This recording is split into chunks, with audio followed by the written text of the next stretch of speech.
রমজানের দ্বিতীয় দশক মাগফিরাতের দশক।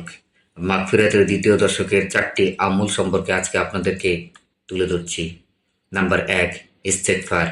বেশি বেশি ইস্তেগফার পড়ার প্রতি বিশেষ করে গুরুত্ব দেওয়া হয়েছে। তার মধ্যে এই ইস্তেগফারটি অন্যতম। আস্তাগফিরুল্লাহ আল্লাযী লা ইলাহা ইল্লা হুয়াল হাইয়ুল কাইয়্যুম ওয়া আতুবু ইলাইহি। এর অর্থ হচ্ছে, আমি ক্ষমা প্রার্থনা করছি সেই আল্লাহর কাছে যিনি ছাড়া কোনো ইলাহ নেই।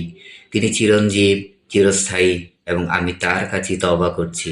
নাম্বার ২, নফল ইবাদত করা। নফল নামাজ, কোরআন তেলাওয়াত, দান সদকা ইত্যাদি আমল বৃদ্ধি করে। নাম্বার ৩, গুনাহ থেকে বিরত থাকা।